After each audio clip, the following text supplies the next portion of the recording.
Olá, conselheiros, conselheiras. Sejam muito bem-vindos a mais um episódio do nosso podcast Os Conselheiros.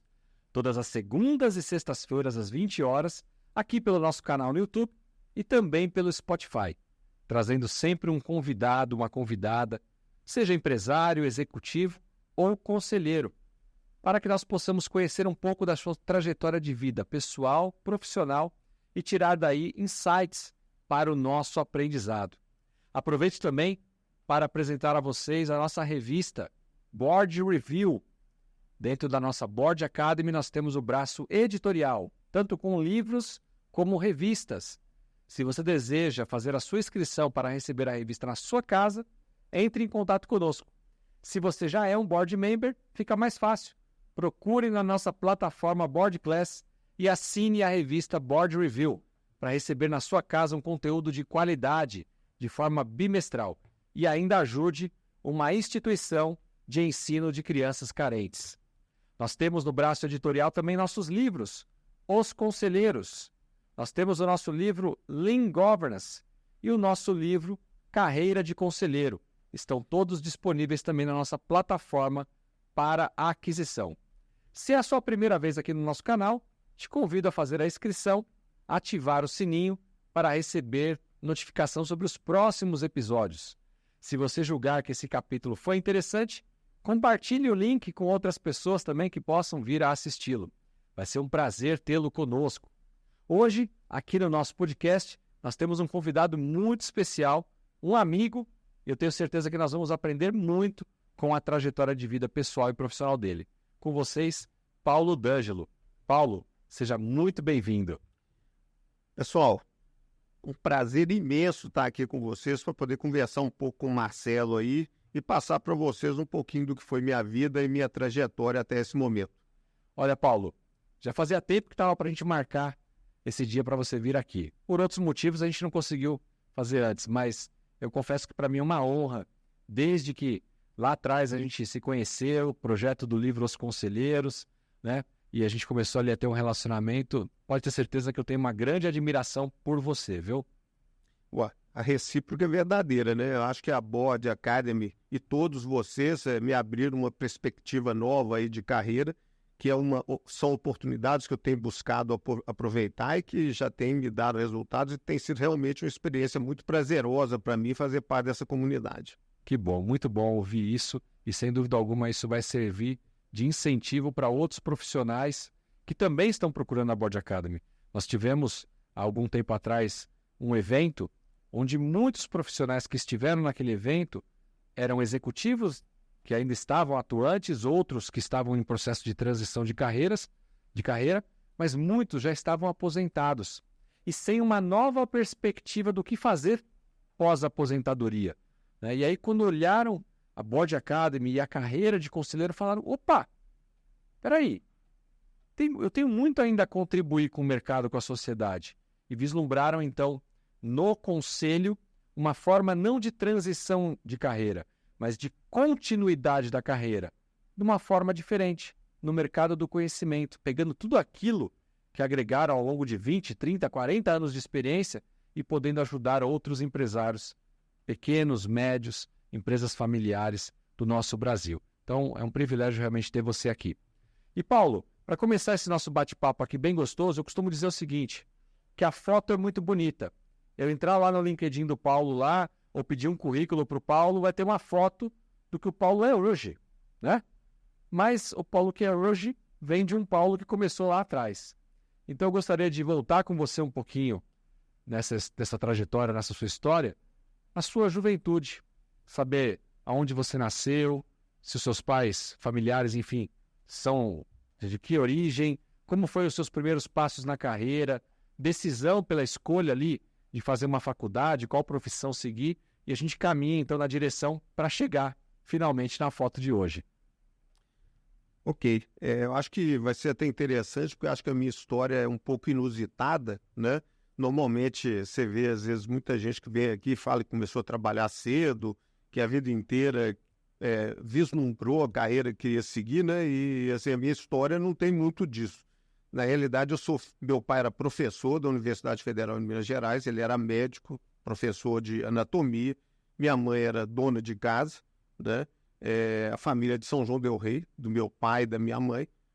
E meu pai, ele sempre atuou também na área cultural. Ele é uma liderança importante na área cultural de Minas Gerais, foi secretário de Cultura, trabalhou na empresa de turismo da prefeitura, foi secretário executivo de Ministério de Cultura, então sempre militou nessa área cultural também, tinha essa vida dupla, né? E dos filhos ele sempre quis só uma coisa, que estudasse.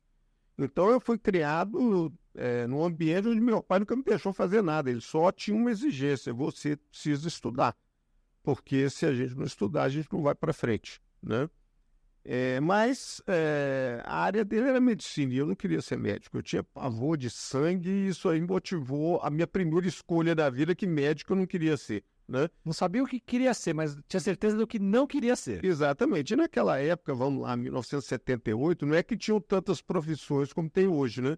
Eu estudava num colégio, que era um colégio franciscano, o Colégio Santo Antônio. Então ali é o seguinte: médico, dentista, advogado ou engenheiro. É isso mesmo. Era para aí que você ia, né? E eu falei, bom, eu quero ser, então, engenheiro, né? Foi meio por eliminação, né? Advogado eu não tinha a mínima vocação, não era tradição na família, médico eu não ia ser, dentista muito menos, então sobrou engenharia. Só que eu não queria ser engenheiro civil. E aí eu fiquei naquela: e agora, o que eu faço, né? Aí, pô, o que você gosta de fazer? Eu gosto de química, eu gosto de física.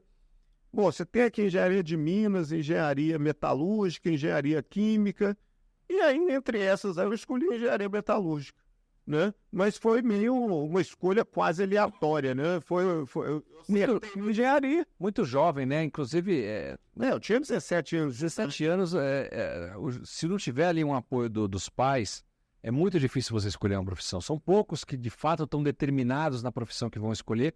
E hoje, inclusive, os avanços tecnológicos nos mostram que a profissão que a gente escolhe nessa fase da vida não vai ser definitivamente aquela que a gente vai conduzir a vida inteira, né? Vamos ver se no seu caso foi diferente. Exato. Então, eu fiz o vestibular para engenharia metalúrgica. Eu te confesso que não fui um grande estudante, né, no terceiro ano do segundo grau naquela época, mas como o colégio que eu estudava era muito bom, que era o Colégio Santo Antônio de Belo Horizonte, mesmo não sendo brilhante, eu fiz 75% dos pontos no vestibular e passei tranquilamente para fazer engenharia metalúrgica, né?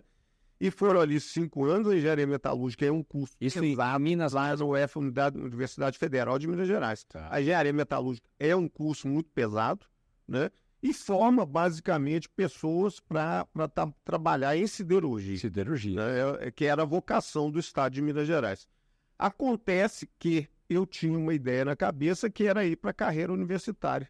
Então eu fiz a universidade toda pensando: eu tenho que arrumar um lugar para ir trabalhar, mas eu tenho que fazer mestrado, doutorado e tenho que seguir a carreira universitária. Seguindo o exemplo do meu pai. Influência do pai nesse sentido. Quando eu me formei, eu já fazia estágio num centro de pesquisa do estado de Minas Gerais, né, chamado CETEC, né, na área de metalurgia. E consegui ser contratado no centro de pesquisa. Qual que era a minha ideia? Bom, eu vou ser contratado, daqui a 6 meses eu peço para sair para fazer mestrado, depois do mestrado eu vou para o exterior fazer doutorado, e aí na volta eu fico ali no centro de pesquisa ou vou fazer um concurso para a universidade. Bom, as coisas começaram a dar errado aí, né? Porque 6 meses havia uma decisão de não liberar mais ninguém para fazer mestrado. E eu fui ficando ali, passou um ano e meio, e eu comecei a fazer uma reflexão: peraí, cara, eu estou num centro de pesquisa que não me deixam fazer mestrado, o que eu estou fazendo com a minha carreira, né? Eu não estou agregando valor na minha carreira. E nessa época eu trabalhava num laboratório de produção de ferro-ligas. A gente tinha um forno de laboratório e um forno piloto, e fazia muito projeto para a Vale. Pegava os minérios da Vale, de Urucum, de Carajás, testava formulações para fazer ferro-liga com esses minérios. E aí a Vale me chamou e falou assim: vem cá, você não quer vir trabalhar no nosso centro de pesquisa? Porque a gente vai montar um forno desse piloto aqui, você vem para cá, você vai assumir esse forno. Não podemos te contratar pela Vale, porque as contratações são proibidas. Mas você vem como terceiro, depois a gente vai resolver isso aí. Bom, eu tomei a decisão e fui, né? Ganhava muito mais, tinha um bom aumento de salário, só que, novamente, passaram-se 6 meses e o projeto do forno foi engavetado e a contratação também não aconteceu. E aí, de novo, eu me vi num dilema, né? Estou acabando com a minha carreira. Se eu ficar aqui mais 6 meses, a minha carreira vai acabar antes de começar. E aí você tinha 20 e poucos anos? Tinha 22 anos de idade. E aí eu tinha uma turma que era da Vale, que trabalhava nos laboratórios lá junto comigo, e um deles chegou para mim: vem cá, meu irmão trabalha lá na Alcoa, em Poços de Caldas, e falou que tem uma vaga de engenheiro de processo lá. Você não quer concorrer? Eu falei: ué, quero. Bom, o resultado disso é que 2 meses depois eu estava pegando um ônibus e me mudando para Poços de Caldas, contratado pela Alcoa como engenheiro de processo. E foi assim que a minha vida mudou da água para o vinho, né? Daquele foco em carreira universitária para o foco em iniciativa privada. Vamos trabalhar na iniciativa privada, né? E foi lá nesse longínquo 1988, 3 de outubro de 1988, que a minha carreira na iniciativa privada começou, de fato. E aí você seguiu uma trajetória de quantos anos? Na verdade é o seguinte: quando eu entrei na Alcoa, e a gente tinha aquela velha carreira, né? Nós estamos falando de 30, 40 anos atrás, né? Engenheiro de processo júnior, sênior, pleno, sênior, depois engenheiro consultor e depois passar para um cargo de gestão, né?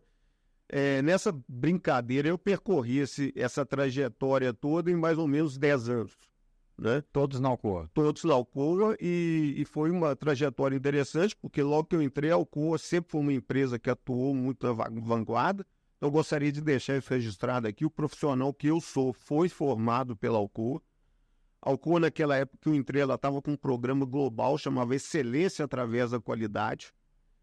Então, ela trouxe o Juran aqui no Brasil para falar com a gente, tinha uma empresa de consultoria, né?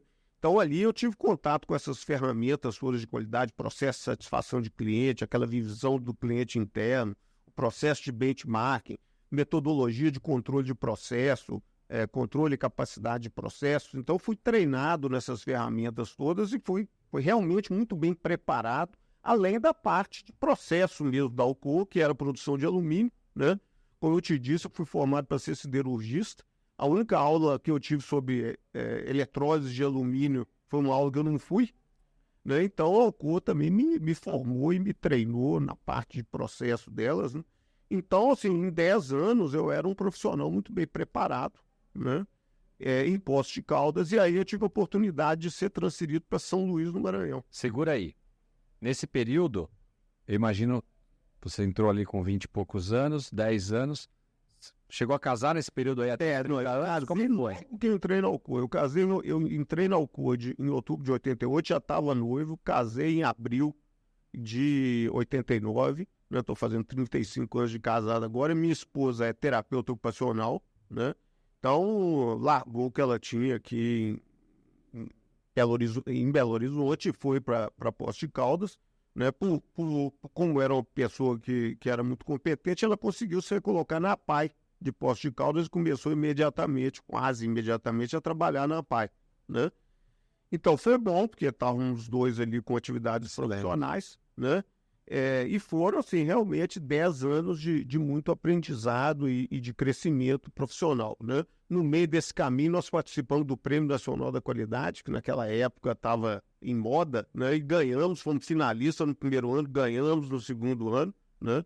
Então foram experiências profissionais, exposição exterior, tive a oportunidade de fazer curso na Noruega, muitas viagens para os Estados Unidos, Noruega. Então foram 10 anos muito ricos em Poços de Caldas. Fora que a cidade é uma delícia para morar, hein? Maravilhosa, continua sendo, né, uma das melhores cidades de Minas Gerais para morar. É uma cidade com uma qualidade de vida fantástica. E lá nasceram meus 2 filhos, né? Um nasceu em 93, o Vitor, que é o que mora em São Paulo hoje, né? Fez 31 anos aí semana passada, e o Rodrigo, que é psicólogo, mora em Belo Horizonte, casou-se no ano passado. Os 2 nasceram em Poços de Caldas, são cidadãos Poços Caldenses e amam Poços de Caldas. Que bacana. Estão sempre lá, né? Aí você recebe um novo desafio para ir para São Luís do Maranhão. Na verdade, com as crianças pequenas. A gente tinha implementado um Lean Manufacturing, né? Foi o último projeto global da Alcoa, era implantar o Lean Manufacturing, e comecei implantando isso em Poços de Caldas, e aí o meu chefe de Poços de Caldas foi ser diretor da Alumar, em São Luís, e me chamou e falou assim: vem cá me ajudar a implantar esse processo aqui na Alumar, para você fazer uma coordenação. Lá tinha a produção de alumínio e a produção do óxido de alumínio. Ele queria uma pessoa que coordenasse as duas áreas. E aí já fui eu para São Luís, morei 2 anos e meio em São Luís, minha esposa foi atrás de mim, né? Aliás, é outro comentário que eu quero fazer, ai de mim se não fosse a minha esposa, porque realmente se não fosse ela me suportando nesses últimos 35 anos, aí certamente eu não teria chegado onde eu cheguei, né? Foi sempre meu porto seguro e meu suporte. Como que é o nome dela? Adriana. Adriana, um abraço a você, um abraço aos filhos, parabéns pelo maridão, viu? Então, fui para São Luís, morei 2 anos e meio em São Luís, implantei esse processo, né? E aí, a pessoa que coordenava a implantação desse Lean Manufacturing no Brasil foi para os Estados Unidos. E aí, o presidente da Alcoa do Brasil me chamou para essa posição. Não, vem para São Paulo e vem coordenar esse trabalho aqui para nós na Alcoa do Brasil, reportando a mim. Bom, fui embora para São Paulo. Marcelo, eu não esquentei 6 meses em São Paulo. E fui convidado para ir para a Europa, para implantar esse processo na Alcoa Europa, trabalhando em Genebra. Então, peraí.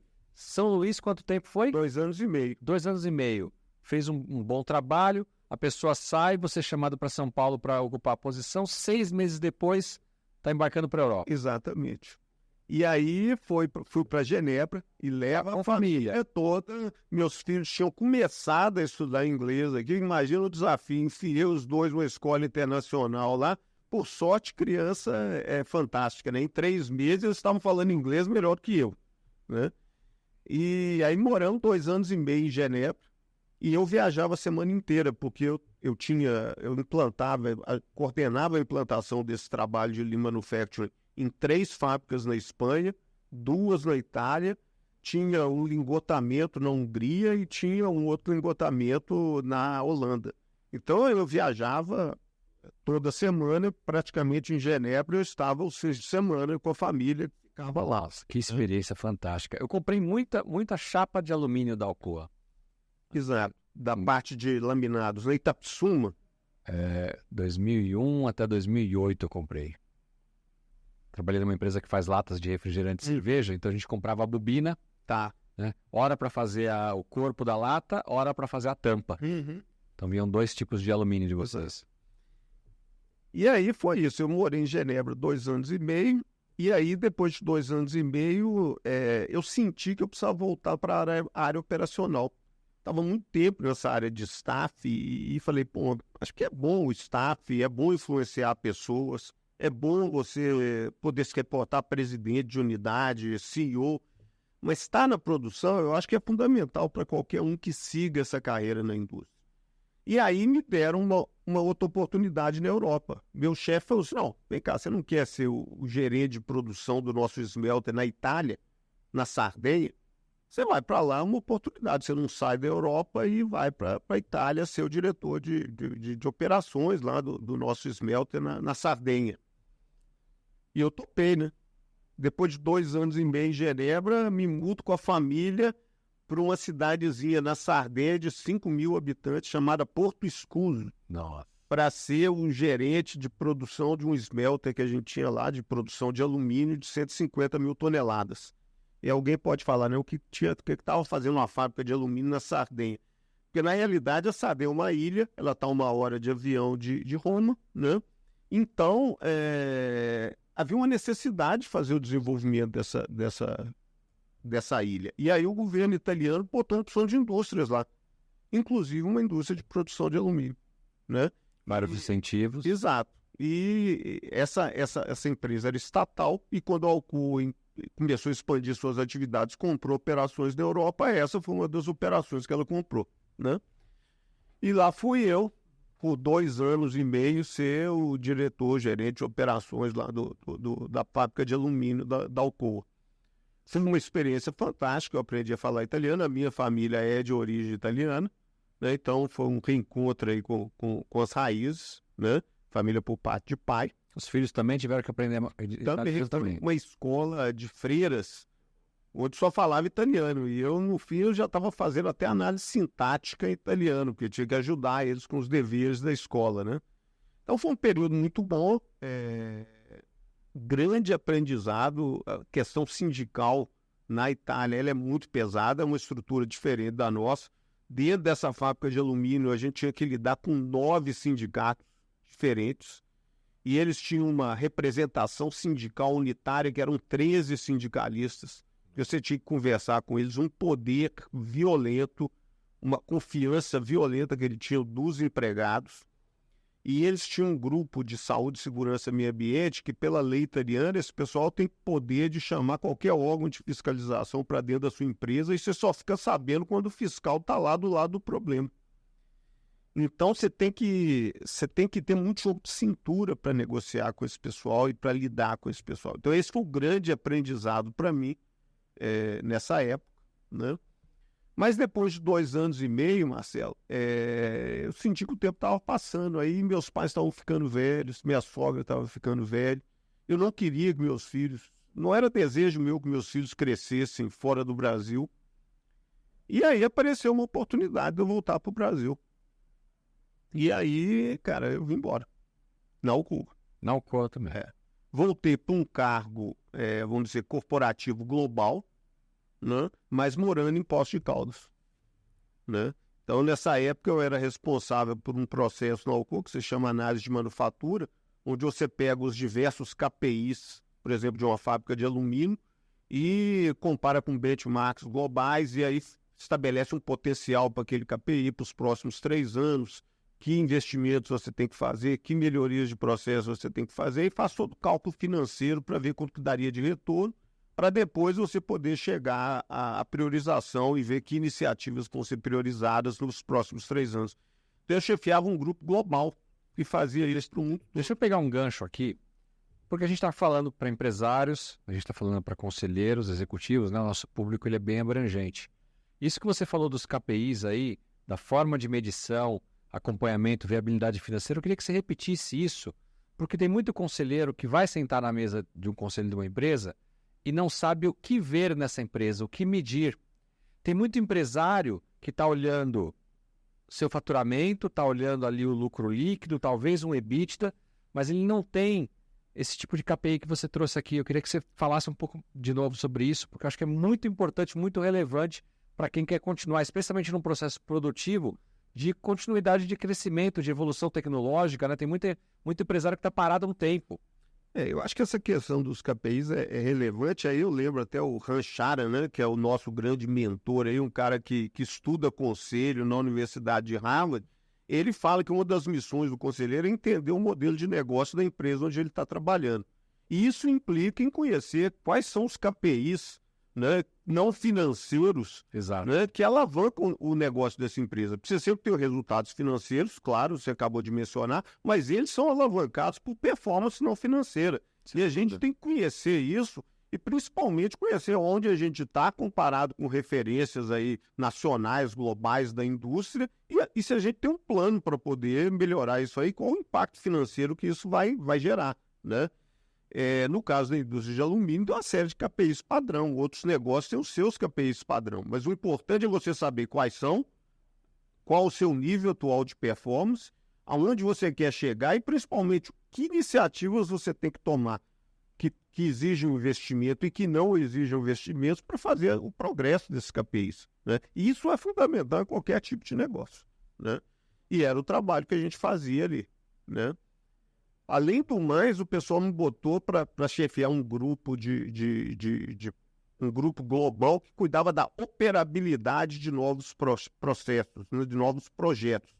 Por quê? Você vai fazer uma fábrica de alumínio nova. Aí você tem vários interesses, né? O pessoal de compras quer fazer a fábrica de alumínio com o menor custo de aquisição possível, né? Então, por exemplo, você vai lá e compra uma ponte rolante de um fabricante não tradicional, né?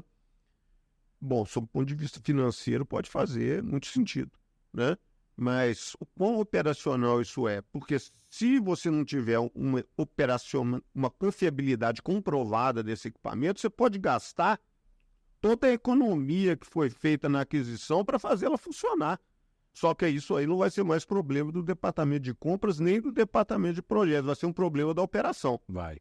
Então, a ideia desse grupo era exatamente isso. Vai fazer um projeto novo, onde é que você vai comprar essa tecnologia? Vamos lá ver onde é que isso já foi instalado, isso aí está funcionando, não está funcionando, deixa eu ver os dados de performance disso aí. Era um grupo global que cuidava disso. O Alcoa, naquela época, né, pré-crise de 2009, tinha muitos projetos de expansão global de alumínio, né? Se eu estou fazendo a conta certa, nessa altura do campeonato, você já está lá uns 17, 18 anos, aí? Já há quase 20 anos, né? E aí, Marcelo, acontece o inesperado, né? A crise de 2009, que foi uma paulada global, né? E aí, do dia para noite... Tínhamos tido uma em 2002, não é isso? Exato. Depois veio a 2009. Exato. E aí foi aquela paulada, né? Acabou o projeto, acabaram as viagens, empresa com problema do fluxo de caixa de cima do dia para a noite. O alumínio estava $3.500 a tonelada, de repente foi para 1.000, né? E nessa brincadeira aí eu vi minha área ser extinto e eu ser demitido do dia para a noite. Uau! Né? E eu tinha, nessa época, 48 anos. Né? Então, foi o auge da carreira. Foi uma paulada, assim, de ficar sem chão, né? É claro que a Alcoa me tratou muito bem, me deu um pacote excelente com recolocação, né? Com 6 meses de salário aí pagos. E aí eu fui à luta, né? Para poder me recolocar. Descobri que existia vida fora da Alcoa. Exatamente. E não foi fácil. No começo a gente fica bem perdido, né? Porque a gente está... Eu sou uma geração que foi treinada para ficar no emprego o resto da vida, né? E de repente você fica perdido, né? Acontece que uma pessoa que eu conheci, muito querida, aliás, que partiu recentemente, tinha acesso ao presidente da Vale e levou meu currículo para o presidente da Vale. E aí um dia eu recebi um convite: olha, nós estamos implantando um sistema de gestão aqui, chama Vale Production System, ou Sistema de Produção da Vale, que quer incorporar também princípios do Lean Manufacturing. Tem um espaço para você aqui. E aí eu saí da Alcoa em maio de 2009, em março de 2010 eu comecei na Vale, para trabalhar nesse processo aí de implantação desse sistema de produção da Vale, né? Eu comecei como responsável pelas operações internacionais, né, para levar esse sistema para operações internacionais, Indonésia, Canadá, né, Inglaterra. E depois sei lá, eu estava um mês nessa função, foi até engraçado, né? Eu saí de uma função que eu tinha uma opção de subordinado e fui para uma função que eu tinha 0 subordinado, né? Mas depois de uns 30, 40 dias, meu chefe me chamou e falou assim: ó, todo o back-office da implantação desse projeto vai reportar para você. E aí, 30, 40 dias depois, eu passei a ter 40 subordinados, né? E cuidar, além da parte internacional, de todo o back-office da implantação aqui no Brasil. Então, foi uma experiência muito interessante. A Vale é uma grande empresa, né? Mas, de novo, eu estava numa posição de SAF, né? E aí, depois de um tempo implantando esse processo em várias operações da Vale, foi excelente, cara. Eu conheci ferrovia, eu conheci porto, eu fui mais para dentro da área de mineração, de minério de ferro, mineração de fertilizantes. Então, eu adquiri conhecimentos fora da indústria do alumínio que foram muito importantes para mim. Conheci muita gente, né? Mas aquele desejo, né, de voltar para a operação permanecia, né? Então foi meio uma transição. Eu comecei como consultor para as operações internacionais, passei a cuidar do back-office também, e aí depois eu formei um grupo que cuidava da implantação desse sistema só na área de fertilizantes.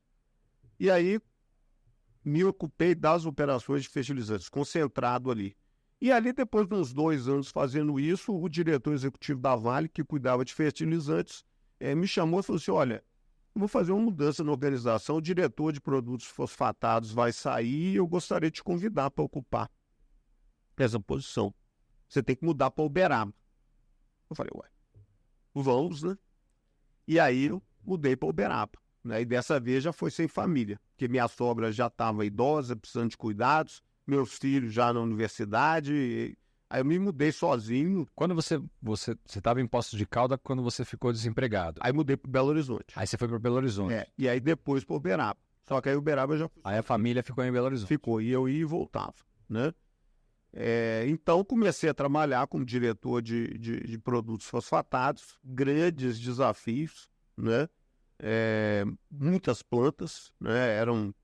Você não quer ver, a gente tinha umas 5, 6 minas, mais as plantas químicas, né? e trabalhando na operação, né? Então, desafios diários, né? Problemas com o sindicato, problema com o Ministério Público, desafio de bater as metas. Mas era aquilo que você queria. Era o que eu queria. Então, eu me enfiei de cara naquilo ali, né? Depois de um tempo, o COO da Vale Fertilizantes saiu e aí o Roger perguntou, ó, você vai ter que assumir aí todas as unidades, você vai ser COO desse negócio aí, porque tinha fosfatados, nitrogenados e potássio. Eu falei, não, você vai ser COO disso aí. Aí me nomeou COO. O que eu não sabia é que, na verdade, a Vale já tinha decidido vender o negócio de fertilizantes. Então eu fui CEO e aí me chamaram e falaram, olha, nós vamos vender esse negócio aqui e seu negócio agora é trabalhar para participar de due diligence, para a gente poder encaminhar essa venda. E foi nessa época que eu entrei em contato com a Mosaic Fertilizantes, que foi a empresa que acabou comprando a Vale Fertilizantes, né? Então eu participei de todo o processo de due diligence, ajudei o pessoal, né? E também fiz uma due diligence, a Vale ia virar sócia deles, né? A Vale ia receber parte do pagamento em ações. Então a gente também foi nas fábricas visitar. E aí o negócio foi fechado e a Mosaic me convidou para continuar como vice-presidente de operações. Eles dividiram a operação em dois, se eu fiquei com uma parte e um americano ficou com outra parte, né? Com um contrato a princípio de 2 anos, né? E aí eu fui ser vice-presidente de operações da Mosaic Fertilizantes e trabalhei 2 anos nessa função. E foi muito interessante porque a performance financeira da Vale Fertilizantes realmente era um desafio. E quando a Mosaic veio, um objetivo grande que eles tinham era reverter o cenário de lucratividade, né? Trazendo mais agilidade para as operações. Ela foi isso? 2018, começou em 2018. A compra foi 2017. E aí nós contratamos, a Mosaic contratou a McKinsey para fazer um projeto de transformação empresarial, né? Que o objetivo era chegar a $300 milhões de EBITDA em 2 anos, né?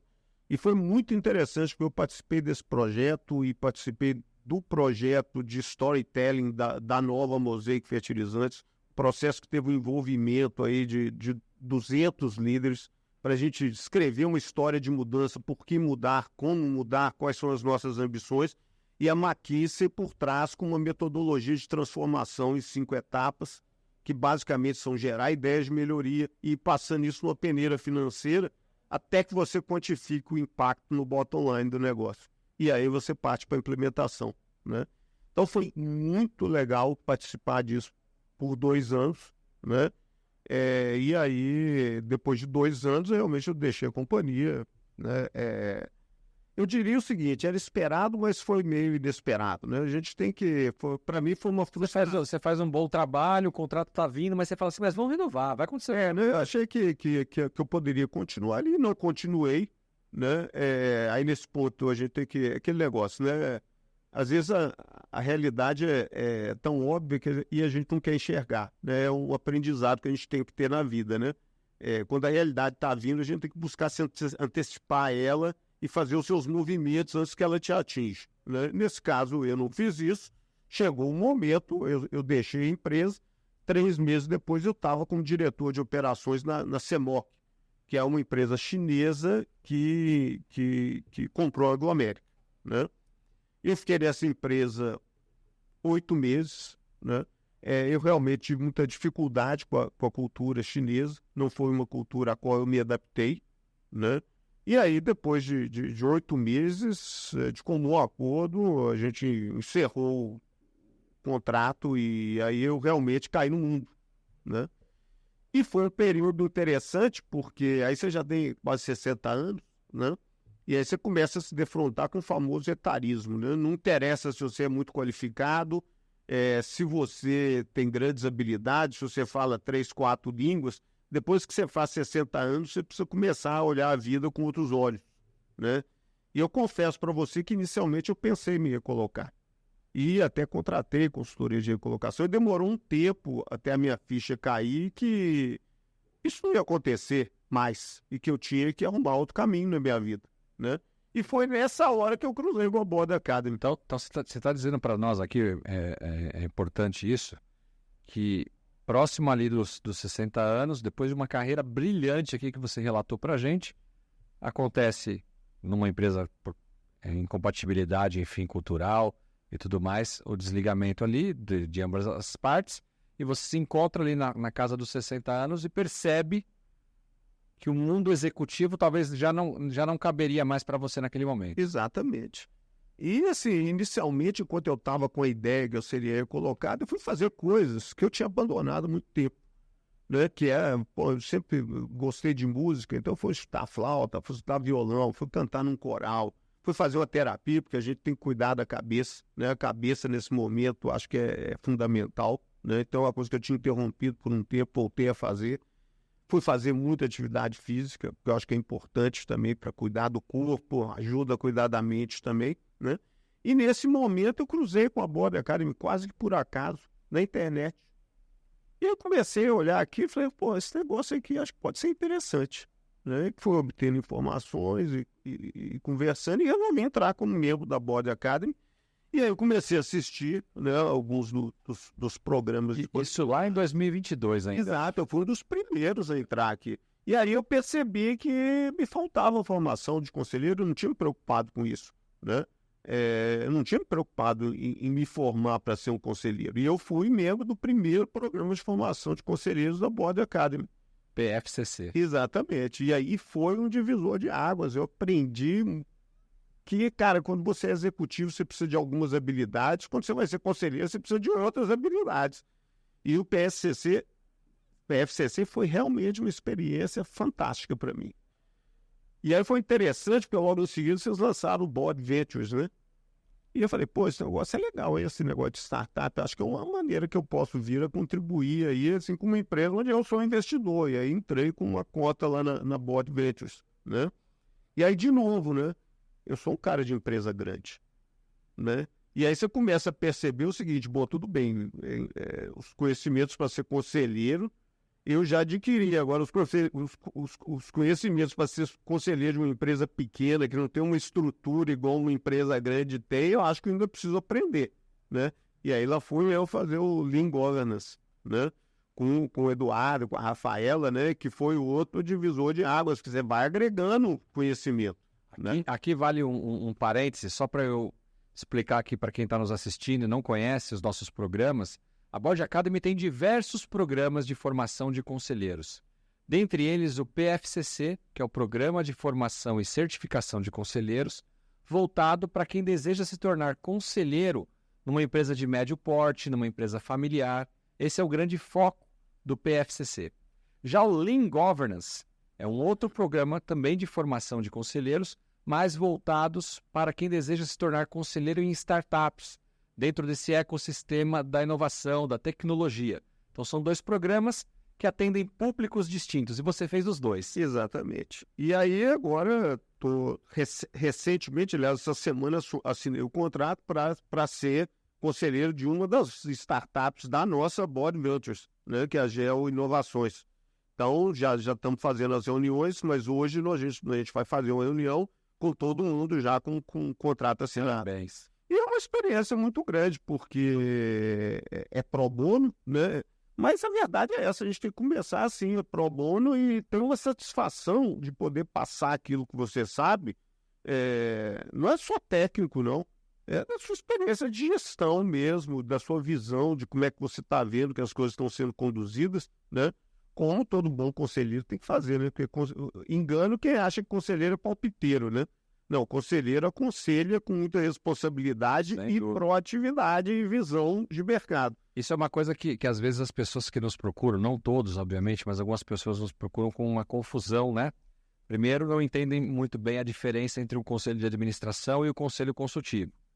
Depois que entendem da responsabilidade fiduciária aqui do conselho de administração, que responde com seus bens, inclusive pessoais, né? Por um problema que possa acontecer com a empresa. Não, então eu vou ser conselheiro consultivo. Porque aqui, como você disse, eu só palpito, eu só vou dar opinião e não tenho responsabilidade. Tem sim. Pode não ter lá legalmente com o seu bem patrimonial, mas e o seu nome? Você está ajudando uma startup que amanhã pode ser uma grande empresa, geradora de empregos, que vai mover a economia. Então, isso é uma corresponsabilidade do conselheiro, né? Você quer ser conselheiro de uma empresa que deu certo, que você viu crescer, ou conselheiro de empresas que só fecharam? E eu, durante a minha carreira, eu tive algumas experiências interessantes. Eu fui conselheiro de administração de uma joint venture da Vale com a Mitsui, no Peru, né? Então, nessa parte era conselho de administração mesmo. E tive a oportunidade de ser do conselho do IBRAM, que é o Instituto Brasileiro de Mineração. Então, a experiência lá do Peru aí é uma experiência mais tradicional, né? Realmente, você olhar planos de negócio, a questão de formação de liderança, de cultura da empresa. Não, estatutária, diretiva. Agora, o plano é realmente uma coisa mais estratégica, de imagem da mineração perante a opinião pública, né?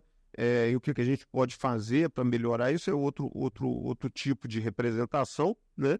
E agora, no da startup, realmente você tem que se preparar para ser um guia, realmente, porque às vezes o cara que está à frente da startup acostumado a atuar, às vezes, como consultor, como um cara só que toma suas decisões, que não está acostumado a registrar nada, a planejar as coisas bonitinho, escrito no papel, com uma agenda, com uma planilha, com prazo e responsabilidade. Então, a gente tem que estar lá para fazer isso. Então, acho que esse é o grande aprendizado, né? A gente tem que ter essa humildade também de falar assim, olha, é para ensinar a fazer planilha, fazer agenda, é isso que nós vamos fazer. Se nesse momento a gente precisa essa ajuda que você precisa, a gente vai fazer isso aí, né? Então a gente tem que estar aqui para contribuir. Eu não vou pegar 35 anos da minha carreira e simplesmente fecho o pano, tchau processo. Acho que eu não tenho nem direito de fazer isso. Até porque eu me formei numa universidade pública, de alguma maneira é uma maneira de dar um retorno disso aí para a sociedade, entendeu? Paulo, você conhece o nosso querido Eduardo Gomes. Uhum. Em certa ocasião, numa das aulas do PFCC, nós tivemos um aluno que fez a seguinte pergunta para o Eduardo. Eduardo, eu tenho aqui mais de 30 anos de experiência, trabalhei em grandes multinacionais, vivência inclusive no exterior, falo aqui 3 idiomas, tenho formação nisso, pós-graduado naquilo, MBA, e começou a contar aquele currículo, né? De encher os olhos. O que me falta? O que eu preciso ainda para me tornar um conselheiro? Aí o Eduardo parou, respirou com aquele ar mineiro, duro, né? Só te falta humildade. Tem gente que não entendeu que a carreira de conselheiro é diferente da de executivo e que tudo aquilo que você tinha feito para chegar até essa carreira executiva e o poder que você tinha ao executar ali, você não tem mais agora na carreira como conselheiro. É quase que você voltar lá à carreira de estagiário, mas tendo uma bagagem, né, para recomeçar, mas tem que ter esse recomeço. Então, o recomeço pode ser trabalhar numa startup que não tem ainda faturamento para pagar o salário de um conselheiro, que você vai trabalhar para bono. Pode ser você ser conselheiro do seu amigos do bairro, do condomínio que você mora, de uma igreja, de uma escola, de uma instituição, de uma ONG, do que quer que seja, para, primeiro, aprender. Segundo, para devolver um pouco para a sociedade. E aí isso vai abrindo portas para você, junto ao seu networking de empresários, de amigos, para aí sim você poder ser conselheiro e ajudar outras empresas. Você concorda? Sem dúvida nenhuma. Eu acho que o caminho é esse, né? Você trilhou uma carreira que demorou 35 anos para você chegar lá. Você está cheio de bagagem. Agora, a atitude tem que ser outra, né? E eu acho que, às vezes, infelizmente, as pessoas olham para você e tem até um certo preconceito, né? Fala, mas eu vou trazer esse cara aqui, o cara já foi isso, já foi aquilo, etc. Tá bom. A minha posição é o seguinte, vem cá, você não está contratando quem eu fui, você está contratando o Paulo, pessoa, né? Que chegou aí nessas posições aí, mas hoje você está de frente ao Paulo gente, né? Que está aqui e tem toda a condição de ser um cara para te ajudar, né? Você não está contratando meus títulos, né? E nem o salário que eu tinha e tal. O salário que eu tinha, não. Você está contratando um cara que tem condições de te ajudar e de te suportar e de discutir as suas dúvidas com você, né? Outro dia eu estava conversando com um pequeno empresário, dono de uma rede com 5 postos de gasolina. Então, pensando em grandes redes, ele é muito pequeno. Mas não deixa de ser um empresário de muito sucesso. O cara tem 5 postos de gasolina, né? Com muito sacrifício o primeiro, depois o segundo. E aí a gente foi falar sobre conselho. E ele falou assim, Marcelo, você tá maluco, eu sou pequenininho, não tenho a menor condição de pagar para ter um conselheiro aqui na minha empresa, né? Essa é uma das objeções que a gente ouve muito do pequeno e médio empresário. Não tenho condição, o conselheiro é muito caro, né? E eu falo, mas o que é caro para você? Vamos lá, porque você ter o carro que você tem, esse carro não é caro. Para muita gente, o cara pode trabalhar o ano inteiro e não tem condição de ter o carro que você tem. Então, o caro ele é muito relativo. Mas eu vou te dar um outro argumento, talvez, para te ajudar. Você acha que se você contratar para ser o seu conselheiro um ex-diretor da Shell, da Ipiranga, de alguma grande rede de distribuidor de combustíveis, para esse cara ser seu conselheiro aqui na sua pequena rede, esse cara não vai te ajudar a expandir os seus negócios, a reduzir seus custos, a aumentar os seus prazos de pagamento, a repensar a forma como você ganha dinheiro nos seus 5 postos hoje? Ele é verdade, né? Eu falei, e aonde vai ser caro você ter esse conselheiro? Então, é tudo uma forma, uma perspectiva do que olhar, né? Exato. Não olhar o conselheiro como um custo, mas sim como um investimento, que vai vir para cá com toda aquela experiência, o networking dele, o abrir portas dele, vai poder fazer diferença. Eu prestei consultoria outro dia numa empresa que fabrica tubos de aço.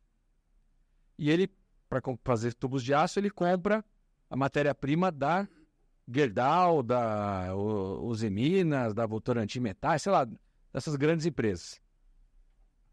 Eu perguntei, você precisa de conselho aqui? Não, porque também é caro, porque não sei o quê.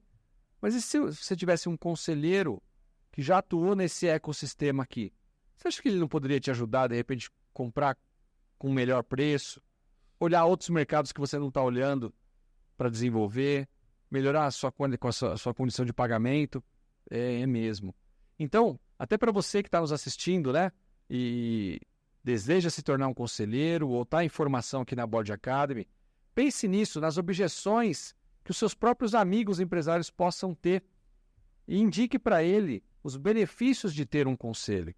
Um conselho, ou melhor, um conselho não formado apenas por um conselheiro, mas com um grupo de pessoas, cada um com uma esfera profissional, né, Paulo? Que possam agregar valor e ajudar a empresa a reduzir custos, a aumentar faturamento, a se perpetuar, a se profissionalizar para aqueles que os donos desejam sentar numa cadeira de conselho e colocar executivos para tocarem o seu negócio. Porque muitos empresários também, Paulo, eles estão há muito tempo na empresa, fundaram a empresa e hoje não tem sucessor para passar a empresa. Então, ali, o que eu faço? Fecho, vendo. Um dos caminhos é monta um conselho, vai para o conselho, traz outros conselheiros junto para te apoiar e coloca executivos para tocar o negócio. O empresário ele não precisa morrer na execução do seu negócio. Exatamente. E eu acho que é aquilo que você falou. Se o cara escolher bem o conselheiro, ele não vai escolher um palpiteiro. Vai escolher alguém que vai se pagar várias vezes com os conselhos que ele pode te dar, né? Uma sacada de um conselheiro pode significar milhões. Sem mudança no processo. Sem dúvida alguma. Eu acho que eu tenho essa fé, né? E é uma coisa que eu acredito profundamente nisso. Muito bem. Caminhando aqui para o nosso final, porque o papo corre e a gente daqui a pouco já está dando 1 hora de conversa aqui, uma conversa super agradável. Quero, antes que eu me esqueça, parabenizá-lo por essa carreira brilhante. Realmente, eu em algum momento da minha história lá atrás, eu tinha um desejo enorme de ir para o exterior, fazer carreira. Não tive a oportunidade de fazer carreira, mas consegui fazer um MBA no exterior, não trabalhar efetivamente numa empresa lá fora. Então, muito parabéns aí pelo que você conseguiu ao longo da sua trajetória. Eu queria te fazer 2 perguntas. A primeira pergunta é a seguinte: aquele jovem, Paulo, que estava começando lá atrás e que sabia que não queria ser médico ou dentista e nem advogado, e aí sobrou ali por acaso a engenharia, mas se encontrou dentro da engenharia na metalurgia, né? Se você hoje, com toda essa vivência que você teve, vai para cá, volta para lá, casamento, exterior, volta, carreira mais executiva, depois mais fabril, enfim, com toda essa experiência, se hoje você pudesse voltar lá atrás e dar um conselho, uma recomendação para o Paulo jovenzinho lá, que conselho seria esse? Só um: não faça como o pagodeiro, não deixa a vida te levar. Eu acho que o conselho que eu dou é o seguinte: eu sei que a vida é cheia de coisas imprevisíveis, mas tente traçar um caminho. Tente pensar sobre a sua vida. Não deixe a vida ser alguma coisa que vai te guiando. Você, na medida do possível, tem que tentar fazer escolhas que te levem para onde você quer chegar. Eu acho que a partir de um determinado momento eu consegui fazer isso. Mas eu te digo que eu fui um cara de sorte. Eu podia ter me dado muito mal. Quem deixa a vida ser levado pela vida, a chance de se dar mal é grande. Maior, né? É maior. Então, assim, eu tive muita sorte, porque a partir do momento que eu assumi o controle da minha vida, ainda deu tempo de eu levá-la para onde eu queria que ela fosse. Né? Então, hoje é que eu digo, não deixa a vida te levar. Quanto mais cedo você pensar para onde você quer ir e quais são os passos que você tem que dar para chegar na direção que você está vislumbrando como a mais adequada para você, dê. Né? Então, a gente não tem todo o controle. Mas a gente pode dar o passo na direção que a gente quer, né? Com certeza. E a outra pergunta que eu quero te fazer, na verdade agora eu lembrei que eu tenho 2 perguntas ainda para te fazer. A outra pergunta é a seguinte: pós-situação da saída da empresa chinesa aí, a última, e aí aquele momento, né, de quase um luto, porque para o homem perder o emprego, deixar a sua fonte de renda é um sentimento parecido com o do luto, você... em algum momento, como você disse, por acaso, encontrou a Board Academy. Mas se você tivesse que voltar atrás, você teria pensado em se preparar para ser conselheiro antes disso acontecer? Ou seja, enquanto ainda era um executivo na ativa? Sem dúvida alguma. Eu acho que hoje esse é das grandes das coisas que eu lamento. Que eu podia ter vislumbrado isso mais cedo. E ter me preparado antes de sair pelo menos das 2 últimas empresas. Exatamente. Podia ter feito sim. Eu acho que isso aí é um ponto que eu acho que a gente, como executivo, tem que pensar, mas aí fica um ponto, né? Eu acho que as próprias empresas têm que falar mais sobre isso com seus executivos. Do tipo, olha, o cara vai chegando num ponto que é o ponto de próximo ao fim da carreira. 50, 55 anos, amigão. O que você vai fazer depois daquilo? Exatamente. Olha, com a sua posição, com a sua expertise, conselheiro pode ser, como é que a gente pode te ajudar aqui? Poxa, tem esses cursos, né? Vai para esse lado, vai para aquele lado. Então, eu acho que é vamos dizer, uma faca de 2 gumes. O executivo tem que se preocupar, mas eu acho que as empresas também, quando o cara vai chegando nessa faixa e tem uma posição relevante, que ele realmente vai poder ser um bom conselheiro, eu acho que a empresa também tem que puxar essa conversa. A conversa sobre o fim de ciclo do trabalho de uma pessoa, eu acho que é uma conversa importante para ser conduzida pelo... Assim como a gente planeja a carreira, tem que planejar o pós-carreira, claro, a carreira. Né? Então, o que eu vejo é talvez um pouco de que as empresas não estão focadas nisso. Né? E, infelizmente, acho que nem os profissionais, né? A gente tem hora que acho que a gente acha que vai durar para sempre. O nosso querido Udo Girlich, ele fala que o empresário acha que não vai morrer nunca, né? Exato. Mas acho que o executivo também, né? Também. Não vai perder o emprego nunca, que vai Exato, que vai dar tudo certo, que ele vai chegar aos 70 anos produtivo e ocupando uma posição maravilhosa. Ele pode estar saudável, e muitos estão, Muitos são. Mas é que o mercado pós-60 ainda é complicado para executivo. Gente, e assim, isso é outra coisa que eu falo. As pessoas falam do etarismo, mas hoje em dia o etarismo é uma realidade. Você vai brigar contra a realidade é que hoje em dia você tem tanta gente aí dos 45 aos 60 que as empresas podem investir e ainda ter mais longevidade dentro da empresa, que realmente nós não chegamos no ponto ainda das empresas começarem a ficar preocupadas com quem tem mais de 60 anos. Isso é uma realidade e a gente tem que viver com ela, não adianta brigar contra ela. Né? E buscar as alternativas. O conselho é uma delas. Exatamente, é uma delas. Muito bem. Pergunta para finalizar, que é uma recomendação. Queria saber se você está lendo ou leu algum livro recentemente que você possa recomendar, ou um filme, uma série. A gente sempre pede sugestões aqui para os nossos entrevistados. Vou em 3 linhas. Primeira linha é livros ligados a conselho. Então, para quem lê inglês, tem 2 livros do Han Charan, que eu recomendo, que chama, em tradução, né, Conselhos que Lideram e Conselhos que Entregam Resultados. Que eu acho que são obras-primas. What's That Lead? What's That Deliver? É isso. Cara, são 2 obras-primas focadas mais em conselho de administração, mas o conselheiro consultivo pode tirar muita coisa desses livros. Tem um livro do nosso querido Eduardo Gomes, que eu acho que precisa ser lido, né? Que é a governança, Lean Governance, que é a governança para startups. Acho que se para quem está querendo entrar no mercado de conselheiros e que quer mexer com startup, é uma leitura fundamental. E tem um livro do Kotter, que é a minha bíblia sobre implantação de programas de mudança na empresa, são gerenciando as mudanças, né? É o JP Kotter. É um livro excelente sobre o processo de implementação de mudanças. Do outro lado, vão lá os livros que não têm a ver com o negócio, que eu li o ano passado.